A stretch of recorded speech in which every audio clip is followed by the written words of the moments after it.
வணக்கம் நண்பர்களே, மீண்டும் ஒரு அழகிய பதிவில் உங்களை சந்திப்பதிலே மிக்க மகிழ்ச்சி அடைகின்றேன்.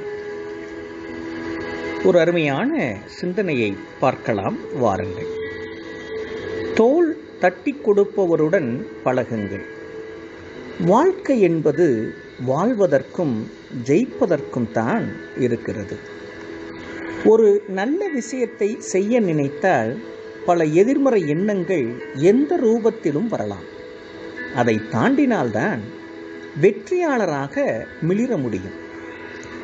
எதிர்மறை எண்ணங்கள் மற்றும் சவால்களை தாண்டி வாழ்க்கையில் சாதிப்பது எப்படி? தன்னம்பிக்கை மனிதர்களுடன் இருங்கள்.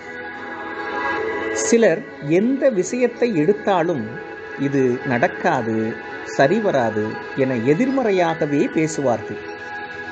இவர்களுடன் நாம் பழகினால் அதே எண்ணம்தான் நமக்கும் வரும். உன்னால் முடியும், தன்னம்பிக்கையுடன் போராடு என தோள் தட்டி கொடுக்கும் மனிதர்களுடன் பழகுங்கள். வெளியில் செல்லுங்கள். மனம் எந்த விஷயத்தையாவது நினைத்து குழப்பமாக இருந்தால் வீட்டில் இருக்காமல் வெளியில் நமக்கு பிடித்த இடத்துக்கு செல்லலாம், அல்லது இயற்கை சூழல் நிறைந்த இடத்திற்கு சென்று வாருங்கள். இதன் மூலம் மனம் ரிலாக்ஸ் அடையும். குழப்ப விஷயத்திற்கான தீர்வையும் மனம் சொல்லும். இசையை கேளுங்கள். இசையை விட மனதை வருடும் ஒரு விஷயம் இருக்கவே முடியாது. மன அழுத்தத்தில் இருந்தாலோ அல்லது பிரச்சனையில் இருந்தாலோ அழகான இசை கேட்பதன் மூலம் அதிலிருந்து மீள முடியும். உங்களிடமே பேசுங்கள்.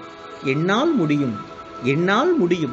இந்த தாரக மந்திரத்தை கண்ணாடி முன் நின்று மனம் தோல்வியால் துவண்டிருக்கும் போது உங்களுக்கு நீங்களே சொல்லி பாருங்கள். அது உங்கள் ஆழ் மனதில் ஆழமான தன்னம்பிக்கையையும் நேர்மறை எண்ணங்களையும் விதைக்கும். அன்பானவர்களுடன் நேரம் செலவழித்தல். அன்பானவர்களுடன் நேரம் செலவழித்தல். ஒருவரின் உண்மையான அன்புக்கு மிஞ்சிய ஆறுதல் இவ்வுலகில் உண்டா என்ன? ஒருவரின் உண்மையான அன்புக்கு மிஞ்சிய ஆறுதல் இவ்வுலகில் உண்டா என்ன? எந்த ஒரு விஷயம் சம்பந்தமாகவும் எதிர்மறை எண்ணம் தோன்றினால் நம் மனதுக்கு பிடித்த மனிதர்களுடன் நேரம் செலவிட்டால் எதிர்மறை எண்ணம் உடனே மறைந்து மனம் குதூகலமடையும். ஒரே ஒரு மரத்திலிருந்து 1,00,000 தீக்குச்சிகளை உருவாக்க முடியும்.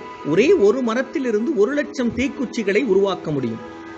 ஒரே ஒரு தீக்குச்சியை வைத்து 1,00,000 மரங்களை அழிக்கவும் முடியும். ஒரே ஒரு தீக்குச்சியை வைத்து 1,00,000 மரங்களை அழிக்கவும் முடியும்.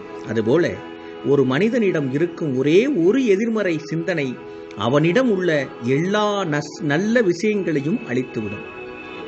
ஒரே ஒரு எதிர்மறை சிந்தனை அவனிடம் உள்ள எல்லா நல்ல விஷயங்களையும் அழித்துவிடும். ஆக நண்பர்களே, எதிர்மறை எண்ணங்களை முற்றிலும் புறந்தள்ளி நேர்மறை சிந்தனைகளுடன் நேர்மறையான மனிதர்களுடன் பழகிக்கொண்டு வாழ்க்கையை வளமாக்கவும் நீங்கள் வெற்றி வாகை சூடவும் இது உங்களுக்கு உதவியாக இருக்கும் என்று சொல்லி இந்த அழகிய பதிவை இனிதே நிறைவு செய்கின்றேன்.